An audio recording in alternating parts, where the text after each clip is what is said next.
Bonjour Julie, bonjour Sam, bonjour Pablo, bonjour tous les copains. On retrouve des personnages que vous avez rencontrés il y a quelque temps.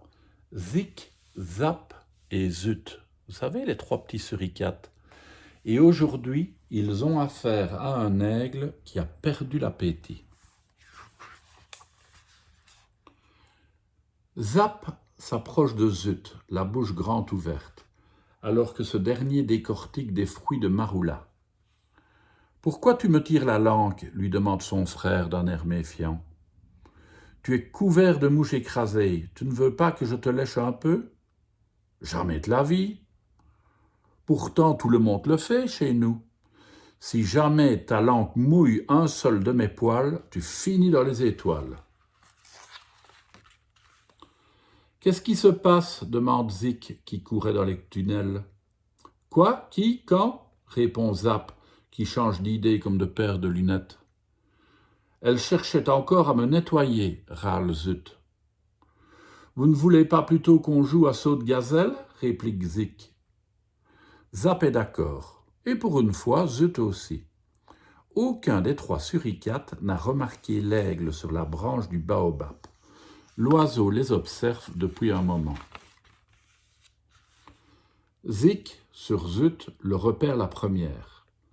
D'après Zap, il était déjà là hier, à la même place, à les fixer de son œil d'aigle vorace.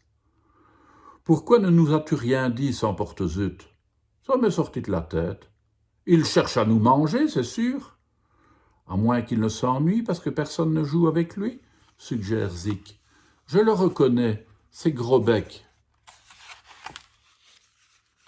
Zik propose que Zut lui demande ce qu'il veut. Elle n'a pas envie de rester enfermée toute la journée. « Jamais de la vie je m'approche de lui. »« Ne t'inquiète pas, tu vas lui parler de loin, » le rassure Zap. Roulade pour l'une, roulade pour l'autre, et voilà un porte-voix pour Zut. Le suricate s'exécute. « Pourquoi tu es là, toi ?»« J'ai appris que vous réglez les soucis, et moi, j'ai perdu l'appétit. » « Si on lui redonne faim, il va nous dévorer, » s'alarme Zut. « C'est vrai, ça confirme Zap. »« Vérifions déjà s'il dit la vérité, » conseille Zik, en invitant son frère à grimper sur sa sœur. « Après, je te monte dessus. » Ni l'une, ni deux, voilà Zik qui prend de la hauteur. Plus près, qu'il renifle mon odeur. Gros-bec ne réagit pas. Non, vraiment, il ne semble pas affamé. Peut-être a-t-il souri, mais ce n'est pas certain. Les suricates acceptent d'aider l'aigle à condition qu'il promette de ne jamais les croquer. « Je le jure sur toutes les plumes de ma tête, » annonce Gros-bec. Rassurés, Zik, Zap et Zut se demandent comment réveiller l'appétit de Gros-bec.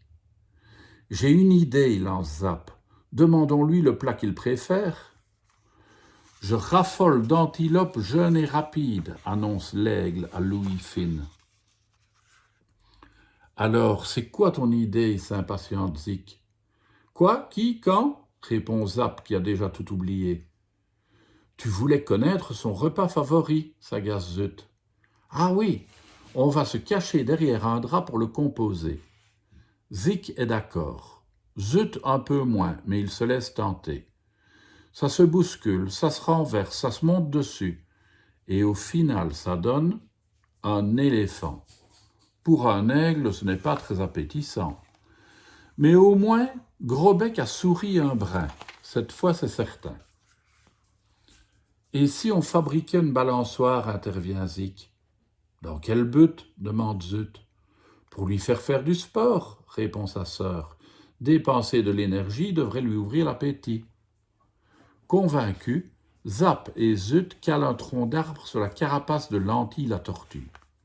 Les suricates s'installent d'un côté. De l'autre, Gros-bec n'a plus qu'à sauter. « Ça va twister !» se réjouit Zik, surexcité. Un saut d'aigle plus tard, Zap s'étonne d'être si proche des étoiles. Zut hurle qu'on ne l'y reprendra plus de sa vie, tandis que Zik tente de toucher un nuage. Si le décollage des suricates est réussi, L'atterrissage est plus compliqué. Zap finit dans les bras de Cunu, le babouin, Zik sur le dos de Pile-Poil, le lapin, et Zut à deux pattes de Gros-Bec. Après son saut, l'aigle n'a toujours pas faim, mais qu'est-ce qu'il a ri! Zut, pensif, se gratte la tête quand soudain il demande à l'aigle d'ouvrir grand son bec. « On va réveiller nous-mêmes ton estomac. Je suis sûr que ça va marcher. » L'idée de Zut est simple. Nourrir Gros-Bec à sa place. Une fois son ventre remis en route, l'aigle ne pourra plus s'arrêter de manger.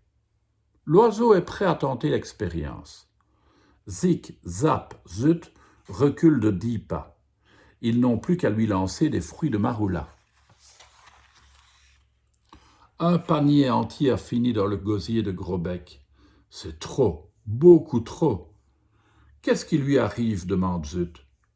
On dirait que son ventre a bougé, s'étonne Zap. Attention, ça va twister, les informe Zik, qui a compris que le dernier fruit est passé de travers. Et là, sans prévenir, jaillit une sorte de confiture épaisse qui s'écrase en plein sur Zik, Zap, Zut. Gros-Bec, lui, se tord de rire, quand soudain il s'arrête net.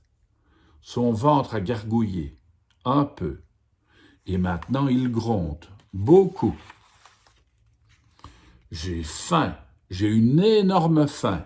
Vous avez réussi, se réjouit l'aigle. De ne pas avoir vu le temps passer en votre compagnie m'a ouvert l'appétit.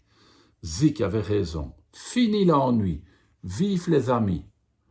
Avec nous, on passe toujours du souci au sourire, se félicite Zik. Leur mission accomplie, les suricates, dégoulinants et ravis, partent se tremper. « Je peux te lécher cette fois ?» demande Zap à Zut. « Attends au moins que je me sois lavé. »